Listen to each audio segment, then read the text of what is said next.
In today's video, I'm going to show you my top tips to make your photos absolutely pop in Capture One Pro 20. We're going to turn this raw file into this finished image.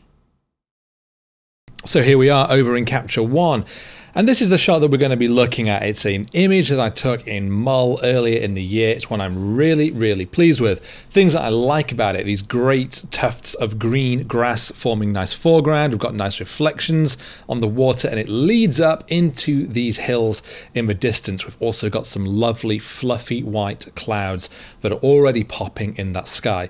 But there's a lot that we can do to improve this, and one of the first things that I will always do is really think about the crop and how I can refine that composition further, because yeah, I've got some nice elements going on in this shot, but I just think we can tighten things up. So first of all, I'm just going to actually grab the straighten tool. I'm just going to draw a line across the shoreline, and that's just going to neaten things up and make sure that my horizon line is good and straight.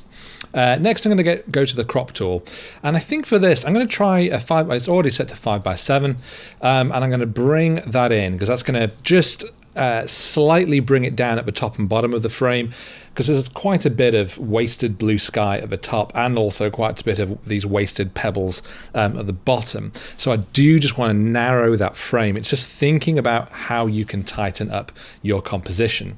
In this instance, I definitely don't want to cut off any of the clouds here, and I certainly don't want to cut off the grass at the bottom. So I think a nice point is basically to have the rule of thirds, the top thirds going right across that shoreline, and the bottom is just going across this grass here. So it pretty much is in line with what it should be. I might bring it in slightly in the left just to make these grass tufts sit a little bit more in the center of the frame. Something like that I think looks good. Bringing those lines back up, I think that is a really nice composition now. Again, it's just about tightening things up and paying attention to the scene.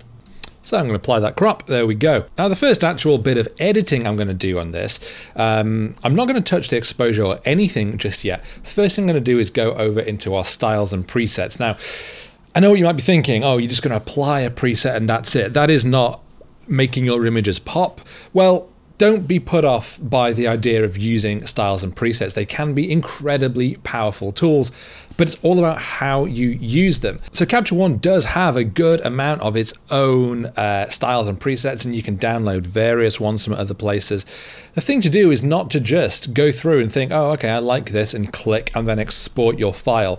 What Capture One allows you to do in a way that Lightroom doesn't is for you to layer up those effects, and more importantly, to tone down the opacity of the different layers. It means that you can really build up a very different effect than you would get by just clicking on one preset. So in this case, I'm going to have a little look through. I don't think I want kind of the darker greeny ones. I actually think some of the sunbound ones is going to give a different look to this, something a little bit warmer, a bit more slightly autumnal feel. I think this was taken in end of August, beginning of September. Okay, for example, I really like how this one, this Calabria Dark, looks. I love kind of the warm tones that we've got from the grasses. It's turned them to more of an orangey. We've got a lot of sort of pop from that sky, but it's far too much. So what I'm going to do is right click on that and then apply to new layer. Now if we go back over into our layers, we can see that that is now here. It hasn't applied it to the background, it's on its own layer. And because it's on its own layer, what we can do is we can grab that opacity slider. Right now it's set to 100 and we can bring it all the way back down to 0. So it hasn't applied at all. And we can just dial in exactly the amount that we want until it starts to look good. And for me, somewhere around 30% I think is all it needs, and you can turn that off and back on. And so what you can see is that it's given those grasses a little bit of a warm tinge to them. They're not quite emeraldy green, they're a little bit more yellowy green. We've got some more tones on the mountains in the background. It's subtle, but as soon as we start to take that further up, it gets even more yellowy and more cyan in the sky and starts to look very unnatural. So for me, around maybe 35-ish is exactly the right point. Obviously, you can adjust to your own tastes.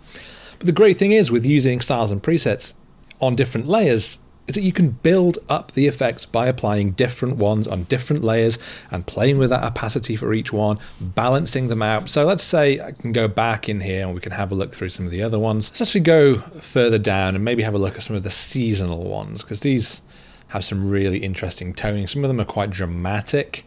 That one is obviously very, very dramatic.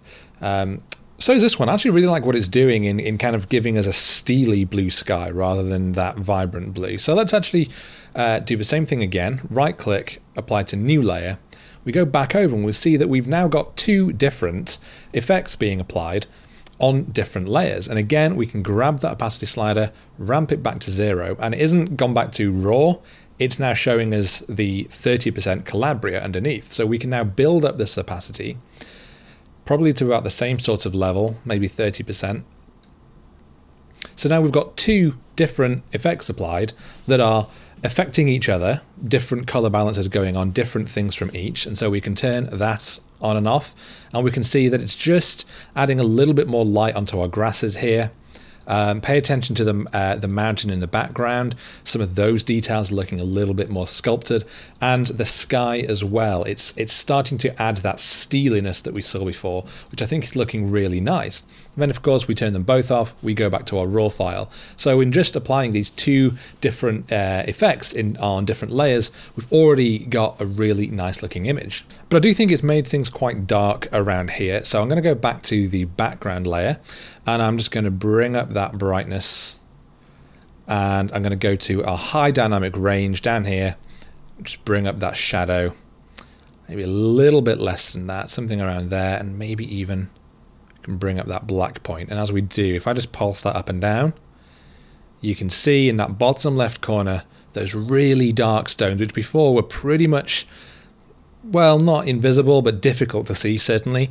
We can bring a lot more light back to it, which just is making our image look a lot more balanced. We've not gone so big on the high dynamic range. It doesn't look like an HDR image. It's just kind of just taking the edge off. We can maybe do the same and pulling those highlights back a little bit. Actually, you know what? No, I'm not. I'm going to leave those where they are. I'm going to show you the next tip, and that is using selective edits. I'm going to start with a linear gradient mask, but crucially, I'm going to do this on a new layer. So I'm just pressing that plus button, it's bringing in a new adjustment layer. I'm going to rename that linear gradient. I could have named it sky because it's going on the sky.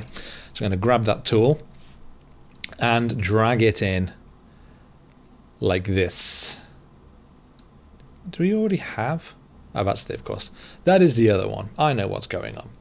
If we press M, we can see where that mask is going to be applied. And basically, anything that's red is where the mask will have an effect. And then, as you can see, it feathers out to where it isn't being applied at all. So it is a great way of editing the sky without affecting the rest of the image. Press M to hide the mask. And now we can do all kinds of edits on this because it's on a new layer. It's not affecting anything else. It also means we can go back and change it later on. So I want to make the sky pop. I want to try and get a little bit more separation between the clouds and the blue. I'm going to do that first of all by increasing that contrast. Somewhere around plus 15, I think looks decent. Also going to up the clarity. Now, a lot of photographers watching this will hear the word clarity and go, ooh, no, not clarity. And I totally get it. I'm totally with you. Using clarity often in landscape images is not a good thing. And it can be really quite amateurish in seeing images where someone just whacked up the clarity so all that detail looks really crispy. And for example, if we go to our background layer and we just ramp up that clarity, yeah, it's not looking good. It's looking like my first edit before you really kind of learn the subtleties of how to really get the best out of a shot. But that's kind of the good thing about using it with selective tools, is that you're not applying that effect everywhere. We don't want clarity on the stones. We don't want it on the grass. So by just using it on that layer, it's allowing us to just put it in the sky. And as I do, again, I'm going to pulse that up and down and just pay attention to as the clarity increases, so much more of that detail comes out. Those clouds become more defined. They become more separated from the dark blue sky behind them. So I'm going to go quite high. I'm actually going to take it to 40, I think looks good. And now if we turn that layer off and on, look at the difference that has made on the sky. It is huge. Suddenly it really has a lot more impact. It jumps off the screen, looks really cool. But again, if you don't really like it, if you think you've gone a little bit too far, you don't need to go back and play with clarity individually and the contrast. You don't need to balance things out. You can just grab that opacity slider, pull it back down. You can pull it all the way back to 0, or you can find a balance in between. I do think maybe I've gone a touch too far, so I'm going to bring it down just to 85. Just to take that edge off slightly. I think that's looking really nice. But while we're on the topic of selective layers, I'm going to create a new layer. This one I'm going to call brush. And as the name suggests, I'm going to grab our draw mask brush. You could press B. And right clicking on the screen will bring up your brush settings. So we can make our brush bigger. We can also make it harder or softer, feathering the edge. That's going to allow it to blend more naturally with the background. And the flow, what the flow means is the percent that is being applied with each stroke. So at the moment it's set to 10, that's 10%. So every time I brush with the effect, it's only applying 10% of the effect. That's also going to allow you to paint that effect in more and more rather than just applying the whole thing in one go. So it's great. It means you can really subtly apply effects. And so what I want to do is basically do a little bit of dodging and burning, and I want to increase the exposure on this, and I want to paint that into the grasses here, a little bit here, a little bit here, paint around the stones a little bit more. Again, I just want to try and bring those out a touch. I want these to be a bit more visible, a bit more obvious in the frame. I want them to look like they are part of the image rather than just something that I happen to get in the shot. And by increasing that exposure on them individually is going to help that happen. I might just take the highlights down because they are a little overpowering. That's not really doing a lot though, is it? Maybe the whites. That's also not really doing a lot. It's pretty much all in the exposure. All right, that's fine. So maybe I just don't go as far with that. It's always a case of trying these sliders, seeing what they do, and then deciding whether or not to keep that effect or not. Maybe bring down that brightness there slightly, because we still want to keep some of that contrast. So we don't want to eliminate all the shadow around here. It's the shadows around these tufts which is giving them that sort of rounded shape. So I'm just going to paint in a little bit more of that exposure around here. I'm not going to go on the water yet because I'm going to use another one for that. I'm just going to try and fill in a little bit of this shadowy detail around here because it is quite dark. I think that looks good. So, new layer. I'm going to call this one water. And again, I'm going to brush the effect in. But this time, I'm going to press M to see the effect, and I'm going to brush the effect in first before I start doing any of the edits. I want it very much on the water, all around here, so I can edit this sort of pool independently from anything else in the image. And that's important because I want to do things like increase the clarity again, but I don't want it to be applying anywhere else. I don't want it in the sky. We've already put clarity there, and I don't want it in any of the grasses or the stones, as I said before. So what I'm going to do, now we've got that, that mask painted in, I'm going to increase the exposure, increase the contrast, and increase the clarity. And the reason I'm doing this is because I want that reflection to be more obvious. As I start to pull the clarity up, pay attention to, again, how much more that detail really comes out. It starts to look amazing. I think something around there is looking good. We can play with the other ones, play with the black slider a little bit, bring that down. Shadows I'm going to lift slightly. And maybe a little bit on the brightness too. So it really has brought out a lot of nice detail there. If we turn that off, turn it on, the difference is huge. It's really adding so much more sort of pop and impact in the shot, but it hasn't affected anything else in the scene. It's looking really, really nice. But I think, again, I think that is a bit too much. So I'm going to grab that opacity slider, just bring it down. The thing to do if you're not sure about this is once you've done some edits is just take a little time away from your computer screen. go and get a coffee, go and look at something else, and then come back to it. And if you come back and you still look at it and go, oof, yeah, that's a bit much, then you know you need to turn it down. But sometimes when you're staring at the image, certainly if you're trying to maybe edit, I took 1,000 pictures on this trip from Mull in only 3 days. So if I was to sit down and just try and get through all of them in one go, you'd kind of lose sight of what looks good and doesn't anymore. And you end up coming out with some quite intense edits that in hindsight maybe you wouldn't have done. So it's important to take those breaks. Okay, I'm going to zoom in quite a bit onto the mountains. A new layer, yes, another. This one, mountains. And I'm going to get a brush and I'm going to, oops, let me just move back up. I'm going to make a smaller brush size, something around that. Again, with a fairly low flow, I'm going to turn it down to 6%. Increase exposure a little bit. Increase the white a little bit and increase the clarity just a small amount, because I'm going to be trying to bring out some more of these details, but I really don't want to throw texture and contrast everywhere. I want it to be very, very specific, and by using these small brushes and painting these details in, that's exactly how we're going to do that. In fact, I could maybe a little bit more contrast actually. We paint it around here. And basically, anywhere where there's already a nice highlight, I'm trying to emphasize that highlight. That's kind of how dodging and burning works, is you paint light in where there already is some light in you and you want to emphasize what's there. It's not about taking these shadows down here and making them look like highlights. That's just going to look like a very weird HDR effect. It's about trying to just give a little boost to what is naturally there. In this case, I just want it to, there already is this side sunlight coming in. I just want that to be a little bit more obvious, give it a little bit more of a kick. And so this is the way I'm going to do that, just by painting this effect in. I'm not going to go any further because across here it's very shadowy. If I start trying to paint in light there, I mean, that's quite subtle, but I can tell. I want it to be very much focused on these areas here. And again, now, oh, maybe a little bit on that bit of light, and that's it. And a little bit here, and on there too. And now we've got that mask painted in. If we press M, we can see exactly where it is. We can continue editing, so we can increase the brightness. We could bring up or down the shadows. Actually might bring it down a little bit, gives it a bit more contrast, a bit more pop.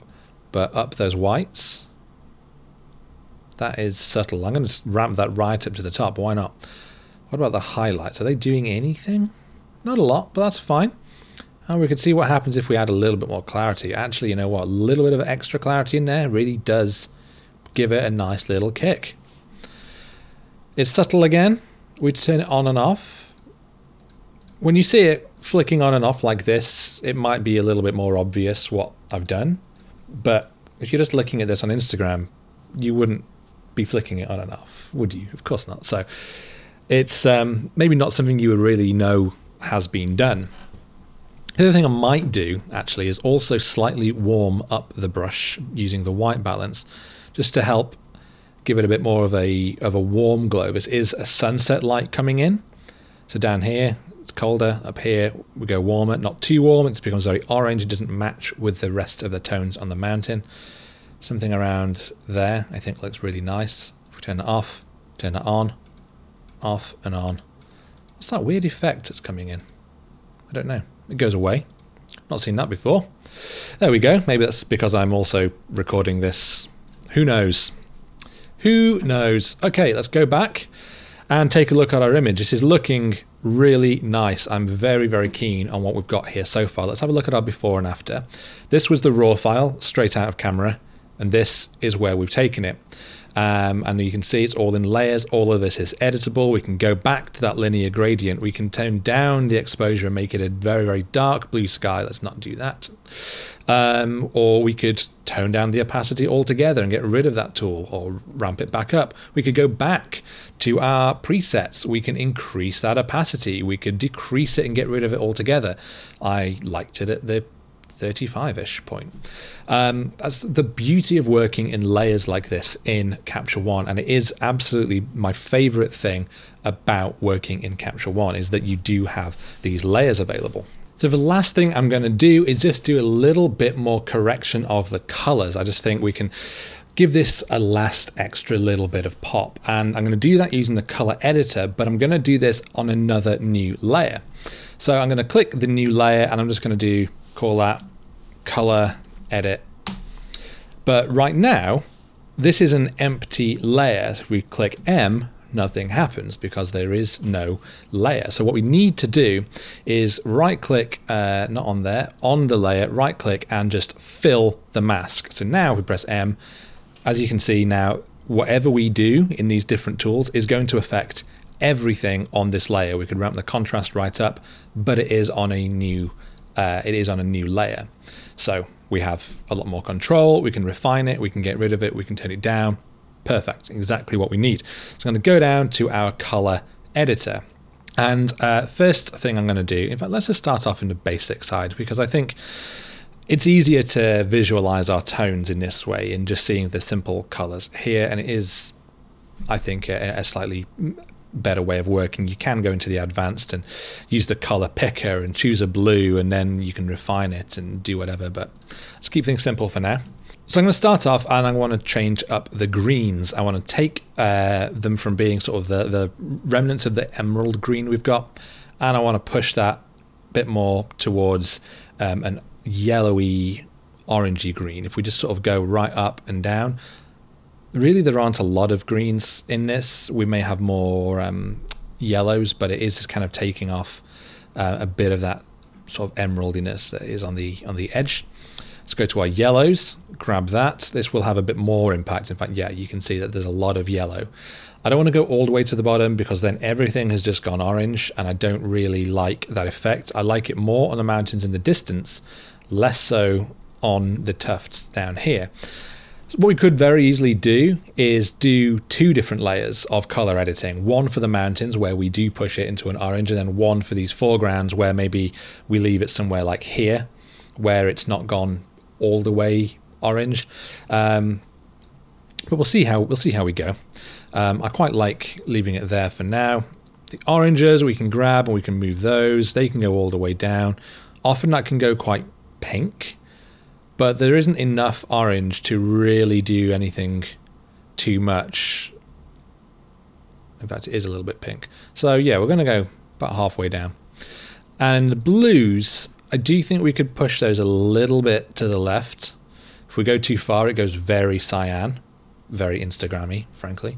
We don't want to go that far, but at 0, I can see a little bit of a sort of a purple color cast. And if we start to push it to the right, that's when things get very purple. So I think just a little bit down, -5 is kind of all we need.